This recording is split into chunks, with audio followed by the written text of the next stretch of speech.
Hello दोस्तों, स्वागत है आपका हमारे YouTube चैनल याहू बाबा पे। इस वीडियो ट्यूटोरियल में आप CSS की प्रॉपर्टी डिस्प्ले के बारे में सीखेंगे। डिस्प्ले के बारे में मैं आपको थोड़ी सी इंट्रोडक्शन देता हूँ। डिस्प्ले एक्चुअल में करती क्या है, ये एलिमेंट के HTML के एलिमेंट जो होते हैं, जैसे टैग्स है कोई, उसको दूसरे एलिमेंट मतलब कि दूसरे टैग की पावर दे देती है। मान लीजिए इसने डिव को टेबल की पावर दे दी और डिव वैसे वर्क करने लगेगा जैसे टेबल वर्क करता है। और मान लीजिए स्पैन को डिव की पावर दे दी, अब स्पैन वैसे वर्क करने लगेगा जैसे डिव वर्क करता है। आइए पहले देखते हैं कि इसके अंदर वैल्यूज कौन कौन सी हैं। यहाँ पर हमारे पास कुल 20-21 वैल्यूज दिख रही हैं आपको यहाँ पर चार्ट में सामने। इस वीडियो ट्यूटोरियल में हम पहली 5 वीडियो वैल्यूज सीखने वाले हैं। नन, इनलाइन ब्लॉक और लिस्ट आइटम। अगली जो 4 आइटम्स हैं इसमें फ्लेक्स ग्रिड, इनलाइन फ्लेक्स और इनलाइन ग्रिड, इसके लिए हमने अपना 20 वीडियोस का एक ट्यूटोरियल बनाया है जो अब आपको कुछ दिनों में दिखने ही वाला है, तो उसमें आप ये सीखेंगे। और जो टेबल से रिलेटेड ये वैल्यूज हैं यहाँ पर, ये हम अपने आगे आने वाले वीडियो ट्यूटोरियल में सीखेंगे। इसमें से जो लास्ट की 2 आइटम्स है रन और कंटेंट, ये भी एक्सपेरिमेंटल फेज में है,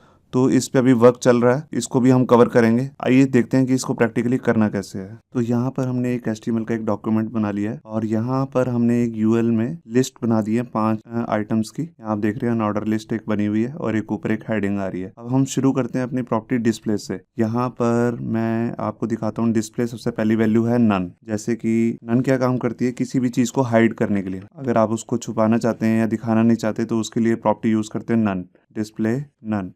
नन करने से वो चीज़ डिलीट नहीं होती, बस दिखनी बंद हो जाती है। वो चीज़ वहीं होती है और उसको उससे नीचे वाली चीज़ कवर कर लेती है। ये देखिए, जैसे मैंने हेडिंग को कवर कर दिया, रिफ्रेश किया, देखिए ये लिस्ट जो है हमारी अनऑर्डर लिस्ट, ये ऊपर हो गया और वो चीज़ हाइड हो गई है। मान लीजिए अब इसको भी मैं हाइड करना चाहता हूँ, तो मैं यहाँ पर अनऑर्डर लिस्ट को भी हाइड कर देता हूँ, तो वो भी दिखनी बंद हो जाएगी। ये देखिए, जबकि ये दोनों यहीं पर हैं। अगर आप यहाँ पर Ctrl+U करके देखेंगे तो आप सोर्स कोड देख सकते हैं अपनी फाइल का। ये देखिए, ये चीज़ अभी भी यहीं पर पड़ी हुई है, मगर यहाँ पर ये डिस्प्ले नहीं हो रही है क्योंकि आपने इनको डिस्प्ले नन कर दिया है। तो ये होती है प्रॉपर्टी डिस्प्ले नन। ये काफ़ी यूज आती है जब हम जावास्क्रिप्ट या होवर इफेक्ट बनाते हैं। कोई चीज़ आपको दिखानी नहीं है मगर जैसे आप माउस होवर करोगे तो वो चीज़ दिखने लग जाए, तो उसमें यूज होती है ये। अभी तो मैं इसको हटा देता हूँ, डिस्प्ले नन को। अब हम अपनी नेक्स्ट प्रॉपर्टी जो है डिस्प्ले इनलाइन, उसके बारे में देखते हैं। तो उसके लिए मैं आपको बताना चाहता हूँ, ये यहाँ आपको दिख रही है एक लिस्ट। अभी हम ये इस लिस्ट पर पहले जितने भी LI आ रहे हैं उन सब पर एक बॉर्डर लगा देते हैं ताकि आपको क्लियरली समझ में आ जाए। तो मैंने LI जितने भी आ रहे हैं उन पर बॉर्डर लगा दिया रेड कलर का। फाइल को सेव किया, यहाँ रिफ्रेश किया, ये देखिए यहाँ पर आपको दिख रहा है ये LI जो है पूरी जगह ले रहा है, पूरी जगह ले रहा है अपनी, क्योंकि UL भी अपनी पूरी इतनी जगह ले रहा है। मैं आपको UL पे भी बॉर्डर लगा के दिखाता हूँ पहले, जिससे आपको क्लियरली समझ में आए कि इनलाइन डिस्प्ले इनलाइन कैसे काम करता है। यहाँ मैंने ब्लैक कलर का एक बॉर्डर लगा दिया UL पे। ये देखिए, ये आपका UL है और ये इसके अंदर LI है। तो अगर मैं UL को जितनी भी विड्थ दूँ और जैसे मैंने इसमें दे दी 500 पिक्सल, तो ऑटोमेटिकली LI की भी उतनी ही विड्थ हो जाएगी। ये देखिए, क्योंकि LI UL से बाहर नहीं जाएगा, वो इतनी ही लेगा। अभी ये हमारा इतना टॉपिक नहीं है। अब हम अपनी प्रॉपर्टी देखते हैं LI को इनलाइन करने के लिए। इनलाइन मतलब आप चाहते हैं कि ये LI एक के नीचे एक ना आए, एक लाइन में आ जाए सारे। पहले लिस्ट आइटम 1, फिर लिस्ट आइटम 2, फिर लिस्ट आइटम 3। तो उसको करने के लिए हम इस पे LI पे एक प्रॉपर्टी यूज करेंगे डिस्प्ले इनलाइन, जिसका मतलब होता है ये इनलाइन हो जाए।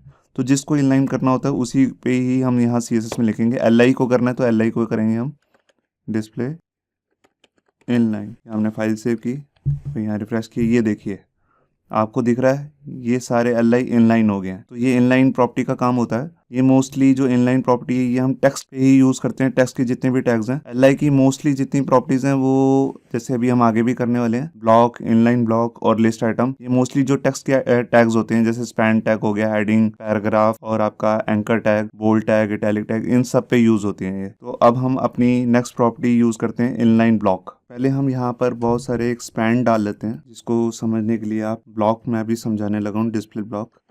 तो उसके लिए हमें बहुत सारे स्पैन्स डाल लेता हूँ यहाँ पे। जैसे कि यहाँ लिख दिया 1 और यहाँ डुप्लीकेट कर लेता हूँ 3-4 बार। यहाँ पे लिख दिया 2, 3, 4,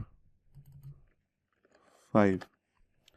अभी मैं इनको पहले दिखाता हूँ। मैंने इस पर कुछ नहीं यूज़ किया अभी डिस्प्ले का। यहाँ मैंने पेज को रिफ्रेश किया और ये देख रहे हैं आप, एक के बाद एक के बाद एक आ रहे हैं, क्योंकि ये टेक्स्ट की प्रॉपर्टी है तो एक के बाद एक लगती जाती है। अभी यहाँ पर मैं स्पैन की प्रॉपर्टी यूज़ करता हूँ। स्पैन मैंने सिलेक्टर ले लिया और यहाँ पर मैं इसको एक बॉर्डर लगा देता हूँ। Border 2 pix solid green colour का मैंने इस पर एक बॉर्डर दे दिया। ये आपको दिख रहा होगा। अब मैं ये बाय डिफ़ॉल्ट ये इनलाइन ही होते हैं, ये टेक्स्ट की प्रॉपर्टी है। अब मैं इसको चाहता हूँ ये एक के नीचे एक आए, ठीक है। तो मैं इसके लिए यहाँ पर प्रॉपर्टी यूज़ करूँगा ब्लॉक, डिस्प्ले ब्लॉक एक्चुअल में करती क्या है, ये स्पैन को डिव की पावर दे देती है। मतलब कि स्पैन जो है वो डिव की तरह बिहेव करने लगता है। अभी जैसे डिव को विड्थ ना दो तो वो फुल विड्थ ले लेता है, तो इसने भी पूरी फुल विड्थ ले ली है और एक के नीचे एक आ रहे हैं। अब मैं इस पर विड्थ भी देना चाहूँ तो विड्थ पे लगेगी इस पर। अगर मैं चाहूँ जितने भी स्पैन है उन सब की विड्थ हो जाए 500 पिक्सल, तो ये देखिए विड्थ भी हो गई। अगर मैं इसमें पैडिंग भी लगाना चाहूँ तो पैडिंग भी ठीक से वर्क करेगी। ये देखिए मैंने इसमें कहा हर साइड से 10 पिक्सल की पैडिंग आ जाए, तो ये देखिए पैडिंग भी आ चुकी है हर साइड से।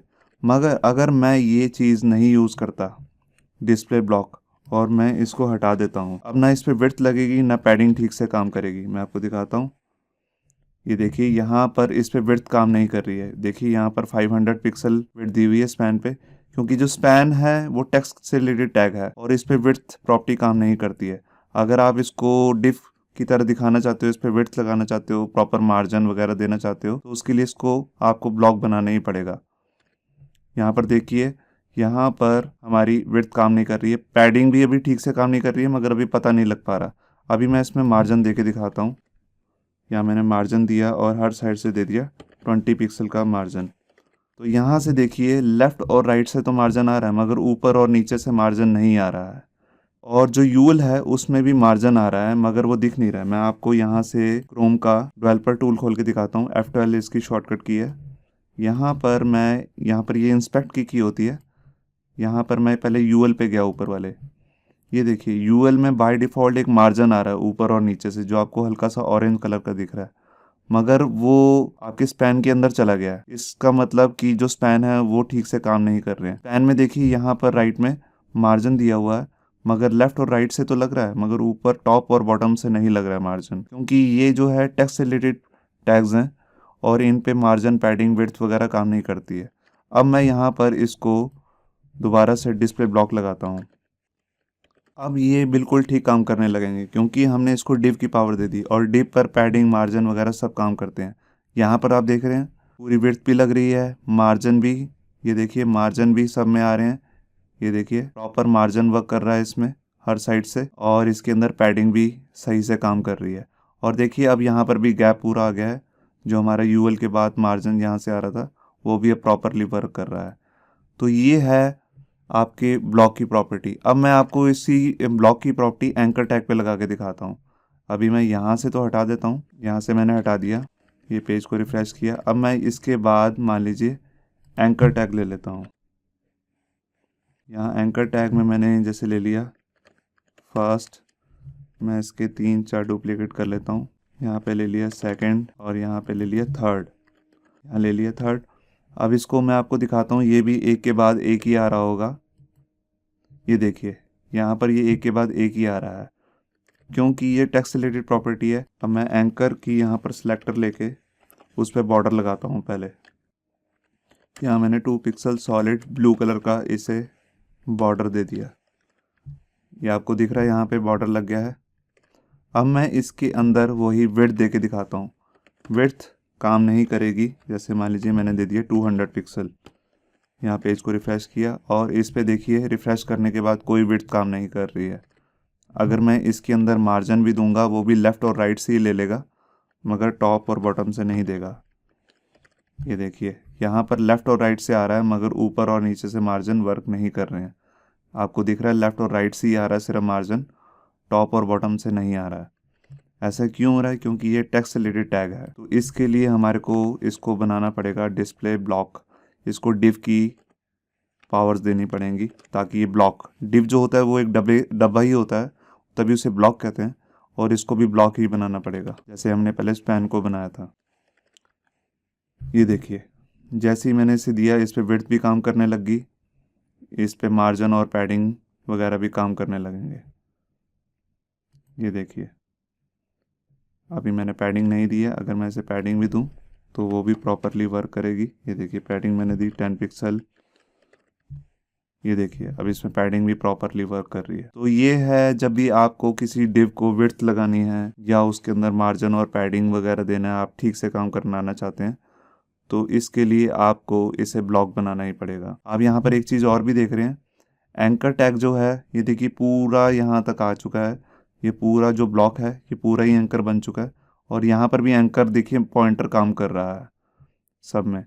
अगर मैं ये हटा देता हूँ, ये देखिए अगर मैं ये डिस्प्ले ब्लॉक हटा दूँ और यहाँ पर आपको दिखाऊँ तो डिव जो है बस जो पॉइंटर है बस इसी के अंदर ही काम कर रहा है, विड्थ तो लग ही नहीं रही है इस पर। अगर आप इसको पूरा ब्लॉक बना के एंकर बनाना चाहते हैं तो आपको इससे डिस्प्ले ब्लॉक बनाना ही पड़ेगा। आप ऐसा चाहते हैं कोई वर्टिकली मेन्यू बनाना है ऐसे, जैसे आप पूरा उसको कहीं से भी क्लिक हो सके, तो उसको आपको यहाँ पर ब्लॉक बनाना ही होगा। अब यहाँ पर हम बात करते हैं अपनी तीसरी प्रॉपर्टी जिसका नाम है इनलाइन ब्लॉक। अब इनलाइन ब्लॉक जो है प्रॉपर्टी, यहाँ पर मैं आपको उसके बारे में बताता हूँ। अब आप जैसे यहाँ पर आपको स्पैन दिख रहे हैं एक ही लाइन में आ रहे हैं, आप चाहते तो एक ही लाइन में है मगर इनको विड्थ भी देना चाहते हैं, मगर यहाँ विड्थ काम नहीं कर रही है। जैसे 500 पिक्सल हमने दी हुई है तो ये काम तो कर नहीं रही है, तो हम विड्थ भी देना चाहते हैं इसे और प्रॉपरली चाहते हैं इसमें मार्जिन और पैडिंग भी काम करें और ये एक लाइन में भी आए। तो उसके लिए हमारी ये तीसरी जो प्रॉपर्टी है, यहाँ पर चौथी प्रॉपर्टी सच इनलाइन ब्लॉक बनी है, मतलब कि एक लाइन में भी रहें और वो ब्लॉक की तरह भी काम करे। तो प्रॉपर्टी का नाम है डिस्प्ले इनलाइन ब्लॉक।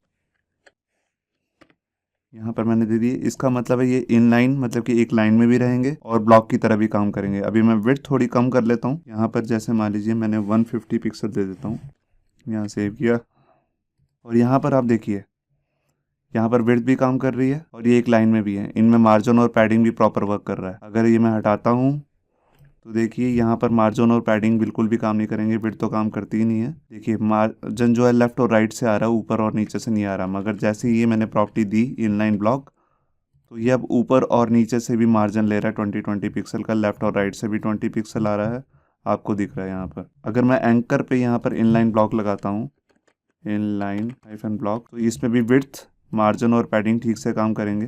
ये देखिए यहाँ ऊपर जगह थी तो डिव, जैसे कि जहाँ पर जगह हो डिव अपने आप ऊपर आ जाता है, वैसे ही ये ऊपर आ गया और यहाँ पर ये बिल्कुल विड्थ काम कर रही है। और ये एंकर भी पूरा का पूरा ये ब्लॉक बना हुआ है एंकर का ही, आप देख रहे हैं यहाँ पर कहीं से भी क्लिकेबल है। तो आपको यहाँ पर ये समझ में आ गया होगा इनलाइन ब्लॉक कैसे काम करता है।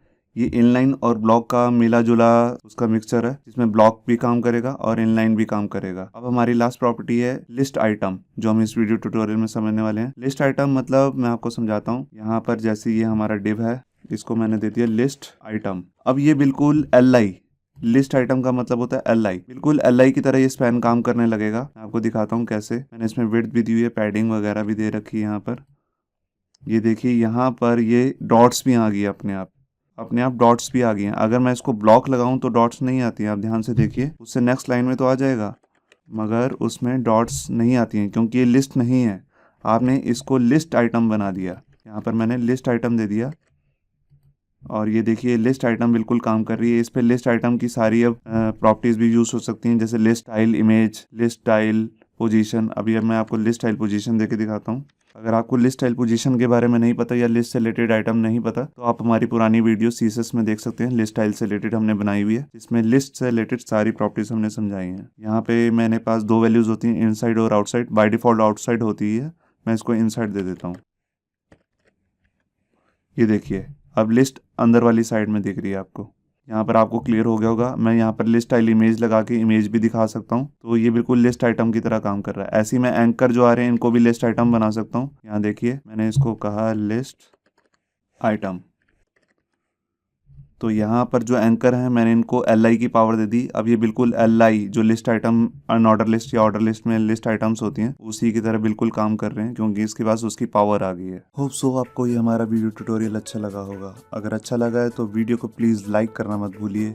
अगर आप ऐसे ही रेगुलर अपडेट्स चाहते हैं तो हमारे चैनल याहू बाबा को सब्सक्राइब करना मत भूलिए। Thank you.